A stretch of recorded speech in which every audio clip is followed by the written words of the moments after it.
Okay. Thanks everybody for joining us for this webinar that is going to be about Olympic Hills Elementary volunteering and some good practices and instructions that we have come up with so that you can feel successful as a volunteer and make the most out of your experience. Mr. Whiting, who's a second grade teacher at Olympic Hills, is going to talk us through this slide deck. And take it away, Mr. Whiting. Great. I'm hoping to be able to answer a lot of questions people commonly have about volunteering and also give you some tips to make you feel more comfortable and welcome as a volunteer. We really value our volunteers and we're so glad that you're interested in volunteering. If there are any questions that are not addressed in this webinar, feel free to contact the school or me directly. The next slide will give you my email address. You can move to the next slide. Yes, so my email is jdwhiting@seattleschools.org. I've been at Olympic Hills for 11 years and am happy to answer any questions you may have about volunteering. Next slide. There are many different ways to volunteer, just like there are many different kinds of pie. All pie is good, all volunteering is good. Your job is to decide what kind of volunteer you want to be and also how often and how long your volunteer sessions will be. Next slide. The most common kind of volunteering is usually about once a week for about an hour or so. But some volunteers only come on field trips, and those are very valuable volunteers. Other volunteers come in with a special skill that they can show to the class or for special projects, especially surrounding science. Different volunteers have different comfort levels. Some really want to work with kids. Others would rather work behind the scenes, cleaning, preparing, organizing. You can even work outside the classroom or at home on projects trying to prepare things for teachers. We really want to find a volunteer experience that fits your schedule and your desire as a volunteer. Next slide. So, some tips for being a great in-class volunteer. It can be really challenging to be a volunteer in your own child's classroom because the worlds of teaching and parenting kind of collide. So it's best to remember that you're a volunteer first, parent second when you're in the classroom. The best thing you can do as a volunteer is to really pay attention to what the teacher is asking the kids to do and then help support them to do what the teacher is asking as independently as possible. We want to make sure that kids are doing what they can for themselves. Oftentimes, we are used to doing things for children as a parent that are unnecessary in the classroom. Kids can take down their own chairs. They can also zip up their own coats. Of course, if a child asks for help, feel free. But it is also okay to tell the teacher what you're most comfortable doing. If you feel at a loss, just talk to the teacher or email them later. Oh, and feel free to email us or ask any questions as we go. Sometimes in the heat of it, we can't always answer every question, and it may sometimes feel like the teacher is ignoring you, but really we're just trying to stay super focused on the children. Next slide. So, some do's and don'ts for being a field trip volunteer. I really appreciate my field trip volunteers. They can make or break a field trip. They can make it less chaotic and much more smooth. So we do want to try to keep the class together, and usually the teacher will have you just support keeping all the kids together. Some teachers prefer to assign kids to volunteers. Like if you're at the zoo or the aquarium, you may have 4 or 5 kids to especially look out for. Make sure you understand what your role is before the field trip begins. The teacher should definitely be letting you know what your role is. And you want to be really prepared for the field trip. So bring your own lunch. Avoid buying your lunch just because that will take you away from the class and it might distract you. especially during lunch on a field trip, can be some of the most chaotic times when you're the most needed. So you want to make sure that you're there to support the kids and staying very present and focused. We all have computers called phones in our pockets. It's best to leave those out of the picture and stay focused with kids. You also want to protect yourself. You don't want to be alone with a student, and you don't want to ever take kids anywhere, even if it's your own kid, unless the teacher is aware, because the teacher is going to be counting and counting and counting, and if you're suddenly gone and your child is gone and you don't let them know, that can cause a lot of confusion and frustration. Next slide. So, being great anywhere. These are some tips over the last decade that, and in response to parent questions for how to just be a great volunteer. You really want to be consistent. If you agreed to be there at 12 o'clock on a Tuesday, try really hard to be there at 12 o'clock on a Tuesday, and if something comes up, just let the teacher know. We know that life gets in the way sometimes, but it's great to have a heads up because teachers really do plan around having volunteers if they believe you're coming. Feel free to ask questions. Again, like I said earlier, that might mean emailing or calling later. We can't always answer questions in the moment, but sometimes we can. Really cannot say enough about fostering independence. Asking kids what they're doing or what they're supposed to be doing, and let them do things on their own whenever possible. You may find when you come into a classroom that one or two children are really drawn to you and really want your attention and are very demanding of your attention. Our kids love volunteers, and that's okay. But what you want to watch out for is sharing your time equitably. Sometimes the kids who really need you will not ask for your help. They might just be more quietly struggling with something, and so you want to really avoid that squeaky wheel syndrome. Try to notice what's happening in the classroom and set boundaries with kids who really want to be around you all the time. Next slide. Okay, speaking of those boundaries, this is really important because your role as a parent is so different from the role of a teacher. So something that can be totally appropriate at home is inappropriate at school. Things like lap sitting or full body hugs. Of course, there's nothing wrong with those things when you're with your own child at home, but if you're in the classroom, you don't even want your own child to be sitting on your lap because it just sends the wrong message to the rest of the class about physical boundaries and what's appropriate at school. Kids are allowed to say no to any kind of touch, even high fives. People have preferences. There's cultural differences. You want to be really aware of that. So I usually ask kids, I offer high fives, and if a child says no, it doesn't hurt my feelings. I use that as an opportunity to reinforce that children can give consent for all kinds of touch. Also, if you are in the classroom during a story, you wouldn't want to be laying down on the rug or having kids kind of lay on you, even if they're kindergartners and they're used to that kind of physical touch. It would be inappropriate at school, even if it's appropriate at home. There are also lots of electronic boundaries to be aware of. It is very tempting to take pictures of our adorable and wonderful children at Olympic Hills, and it is very tempting to then post those pictures on social media. This is not appropriate. So you don't want to post photos of children online unless it is your own child. We also don't want to mention student names on social media.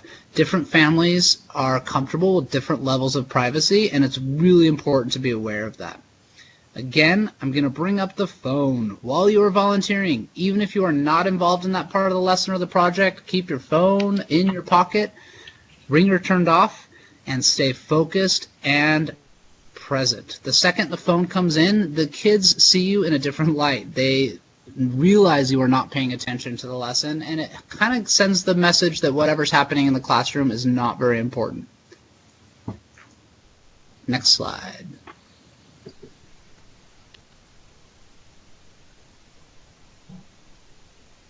There are a lot of words that we use and acronyms at Olympic Hills and in education in general. Some of those are going to be attention signals that vary from class to class. In my class, I yell out pickle, the kids yell out sandwich, and in other classes, the attention signal is completely different. Notice what the kids are doing, and if the teacher sends out an attention signal and the kids call back and you see kids stopping, looking, and listening to the teacher, model that same stopping, looking, and listening to the teacher. Even if you're in the middle of a conversation with a student, stop, look, and listen to the teacher. It can be very distracting as the teacher if a volunteer or another grown-up keeps talking to a student during an attention signal, because we really want those attention signals to offer an opportunity for the teacher to tell the next instructions or give a whole class instruction or reminder. So that's attention signals. You'll also hear a lot about bubble space. We want kids in line. We talk about keeping a bubble space so that they're not bumping in front of the person that they're next to. We talk about body check. Body check just means you're making sure that your body is doing what it's supposed to, whether you're in line, at the rug, or at your desk. Many classrooms also have a peace corner. These could look different in many different rooms.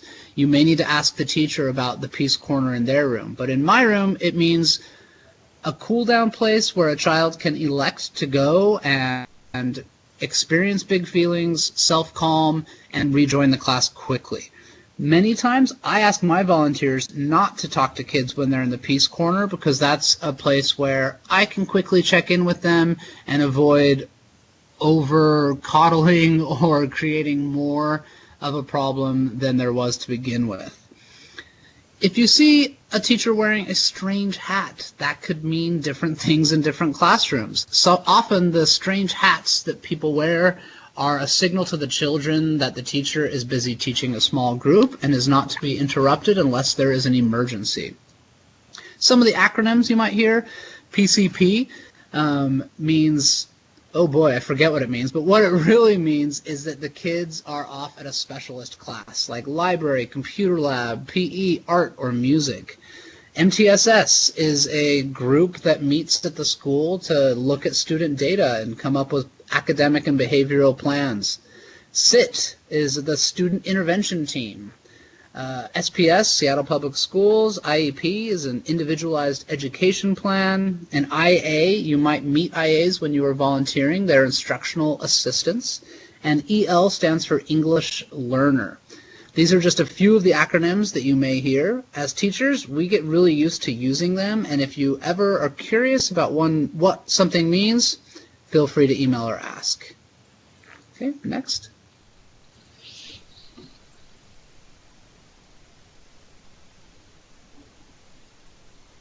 Go to the next slide. Oh, you don't see the plan? I got it. So this is a great strategy. You will not always know what's going on in the classroom, but it really does foster independence. Even if you do know what's going on, pretending you don't know what's going on or playing dumb can give kids a chance to be experts and teach you what the class is doing in that moment.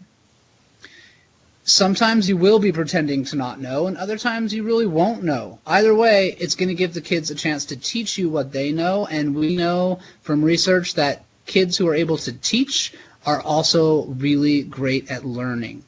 Many classrooms have an ask three, then ask me rule, which means I encourage kids to ask each other questions when they're not sure what to do before they attempt to ask the teacher. Next slide.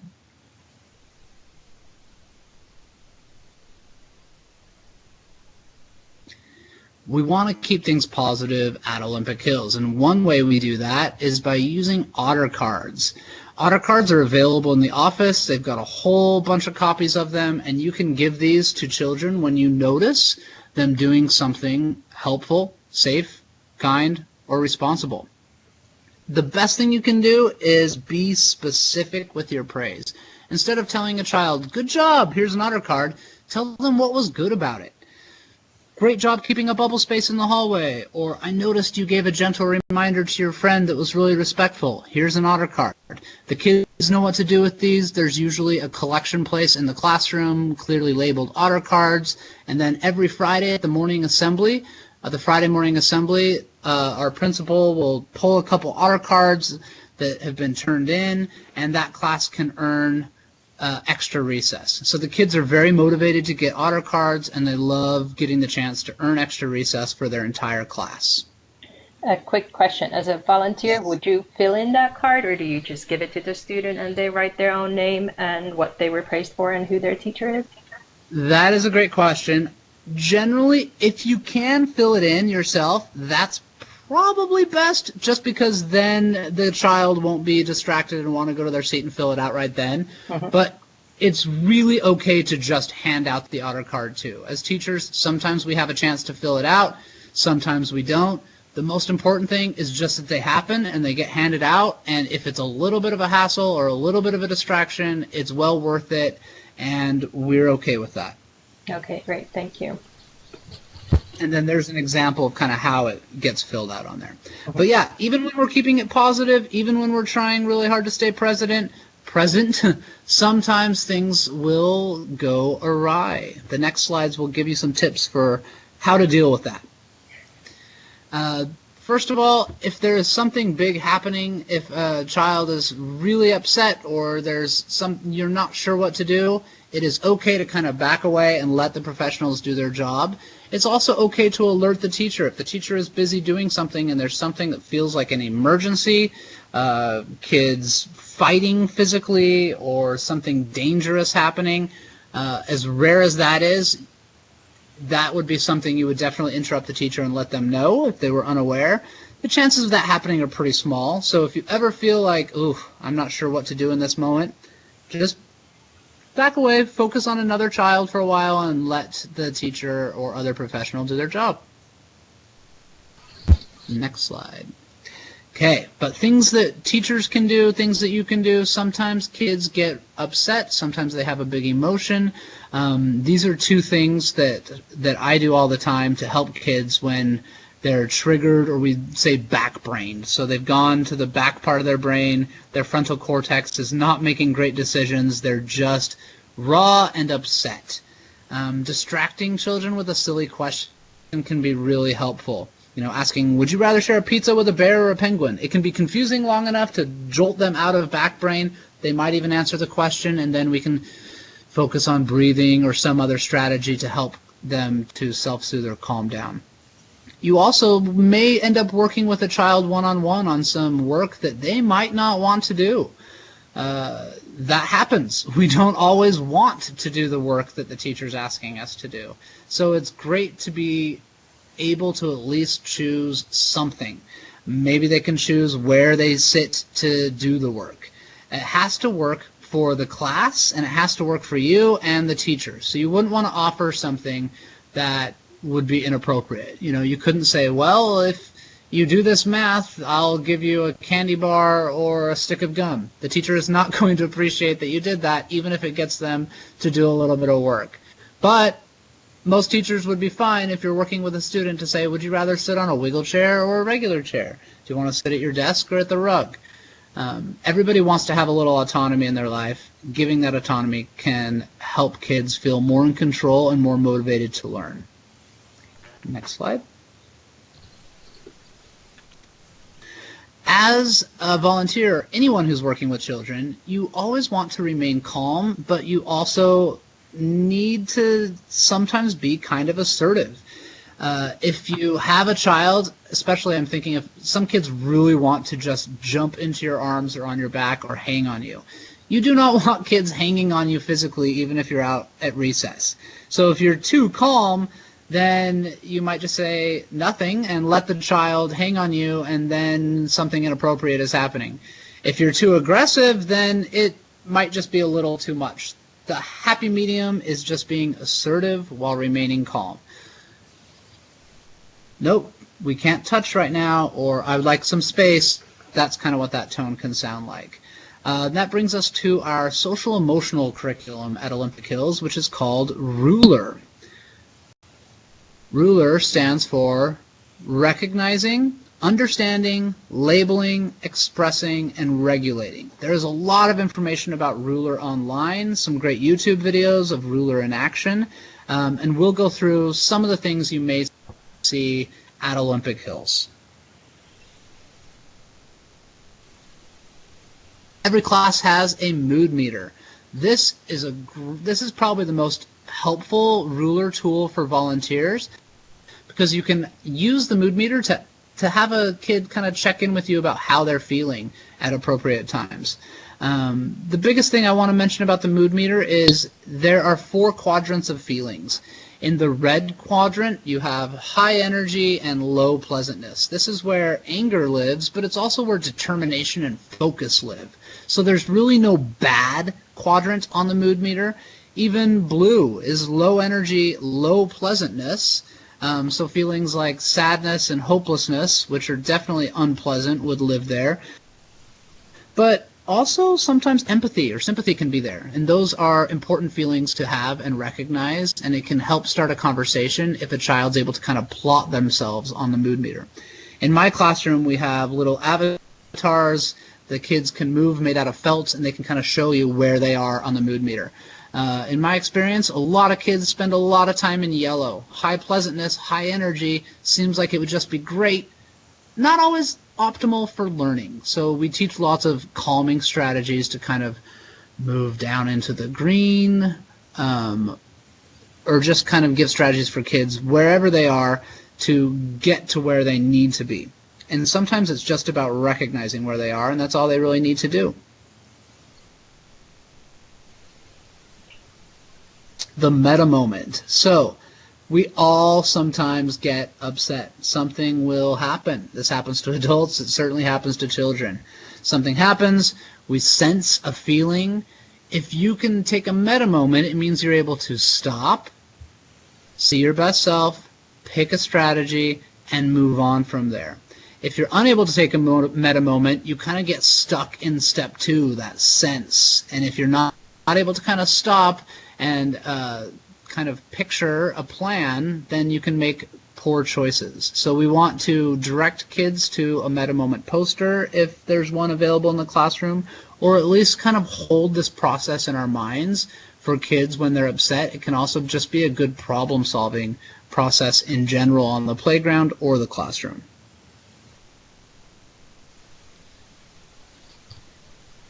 So we are ready to volunteer. These are some ways you can let us know. There's a pink form that goes home at the beginning of the school year where you can kind of talk about what you're interested in. Are you interested in helping them field trips in the library, with the walkathon, in the classroom, out of the classroom?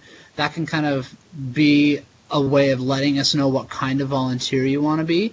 You can also just email school staff directly. There's nothing wrong with sending an email to a teacher. All of that information is pretty readily available on our school's website. The most important thing you got to remember is that Seattle Public Schools volunteer application. We'll talk more about that on the next slide. But then, also signing in. Anytime you come into the building, even if you're a well-known face, we want to go through the office, get your volunteer badge, sign in. It's just about being secure and making sure that we're keeping kids as safe as possible, because child safety trumps adult convenience. So it can be a little inconvenient to have to sign in, but please do that. Next slide. I'll say one more thing about signing in, and it is that it's also important for the school to know who's in the building. That's probably the most important reason for signing in. If there's anything unexpected, then we know that you're there, and Yes. somebody knows to look for you. Also, sign in your child if you come with a younger sibling. Great, thank you. Yes, absolutely. Okay, so the Seattle Public Schools volunteer application must be completed before any kind of volunteering can begin, and it can take up to 2 weeks for that to process. Oftentimes it is faster, but if you have a field trip coming up, you don't want to miss the field trip because your application didn't go through in time. So the sooner you can get that application in, the better. The nice thing is there's paper versions in multiple languages available at the front office. There's also an online version available. So once that happens, we will welcome you as a volunteer no matter what your preference is, and you'll be ready to go. I'll also add that if you're volunteering for a field trip, you have to submit a separate application. So there's one for general volunteering, and then if you also, or even if you only want to volunteer for field trips, you need to submit the specific field trip application in addition to the general one. But we'll be able to explain this to you. No worries. Thank you. So currently our volunteer coordinator is Danielle. Her phone number and email are listed. She or I are happy to answer questions for you. But yes, our official volunteer coordinator is currently Danielle. So give us a call, come on in, and join our school as a volunteer. Danielle also sits in the front office, so if you're at school, you can just meet her right there. Yes, in person. Not a bad way to contact her either. Thank you.